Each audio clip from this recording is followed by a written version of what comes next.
We spent the last few videos exploring illusion, the self, and the limits of science. Before we can move into Eastern philosophy, there's one final obstacle we need to overcome: language itself. We tend to assume that if something can be described, it can be understood.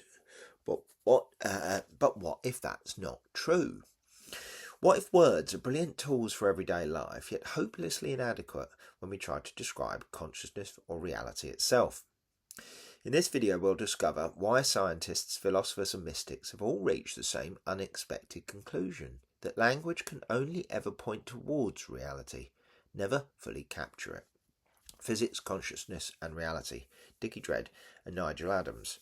And we'll just give a quick warning here that as we move into the Eastern philosophy, there's a lot of words I can't pronounce that come up, so I'll just do my best. So that's another language issue. So we're now on part 48, and we're moving on to chapter 7, which is Transition to the East. So first, before we go into the main chapter about language, section about language, I'll describe the chapter. Introduction.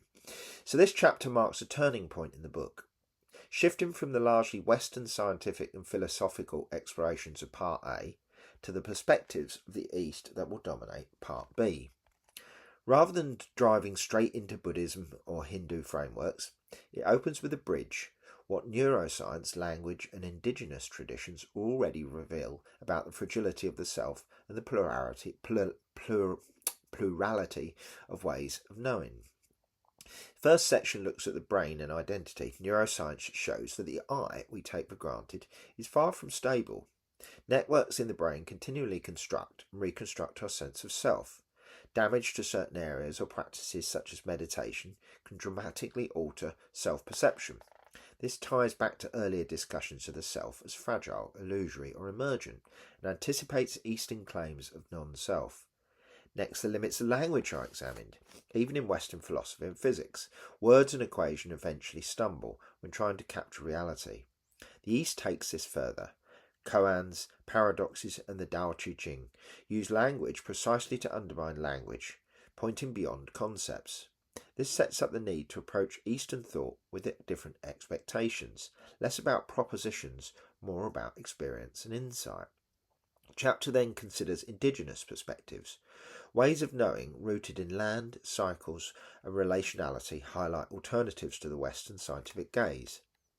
These traditions stress interconnection and responsibility, and while they're not the same as Eastern philosophies, they echo similar themes of relational reality and humility before mystery.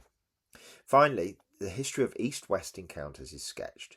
Early crossovers, whether through trade, colonisation or the 20th century fascination with Zen and psychedelics, show that these traditions have long influenced one another. Science and mysticism have been meeting, clashing and cross-pollinating for centuries. But close of chapter 7 makes clear that the next steps cannot be taken on Western terms alone. To go deeper into the questions of reality and consciousness, the book now turns east. So section 47, the limits of language when words collapse. Before we finally dive east, there's something we need to pause on: language itself. We've been throwing words around: physics, evolution, consciousness, ethics, but there's a deep problem here. Words can describe, point, hint, but they can also trap us. When we're talking about ultimate reality or consciousness or the self, language might not just be inadequate, it might be part of the illusion. The Tao Te Ching opens: the Tao that can be named is not the eternal Tao. The name that can be named is not the eternal name. I'm just going to pause a second here to read a footnote. So Taoism, or the Tao, follow the modern opinion system of Romanization used in contemporary scholarship. Older English texts often use Taoism and Tao from the earlier Wade Gar's system. Both refer to the same Chinese characters and the tradition. So we're going for Tao, but you could use Tao. Okay, back to the main text. So philosophy in the West has wrestled with this for centuries. Ludwig Wittgenstein in the 20th century stated, "Whereof one cannot speak, thereof one must be silent." He was pointing to the same issues. Some truths, if they exist, are beyond the reach of language. Words carve reality into chunks, categories, subjects and objects. But if reality itself is seamless, undivided, then every word we use also already misinterprets it. Science has the same problem.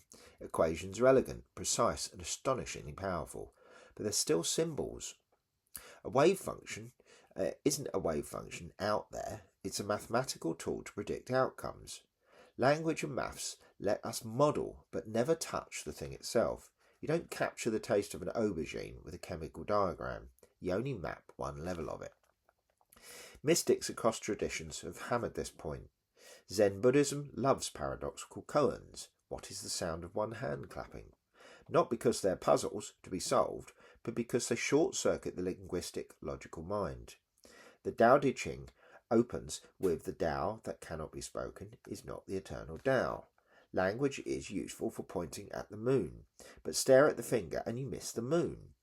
That said, even the meaning of Taoist and Zen texts vary wildly in the minds of interpreters, translators and practitioners alike. The big Tao macrocosm is beyond the limits of all language, and the personal Tao, the microcosm, of each person encompasses their unique nature and the limits of their own vocabulary. And yet, paradoxically, we can't escape language. Here we are, writing, reading words, chasing meaning through sentences. We can't sit in silence on the page. So the best we can do is admit the limits and use words carefully as pointers, not truths, maps, not territories, interfaces, not engines. This matters because so much confusion in the science-spirituality dialogue comes from taking words too literally. When a physicist says wave function collapse, it means one thing.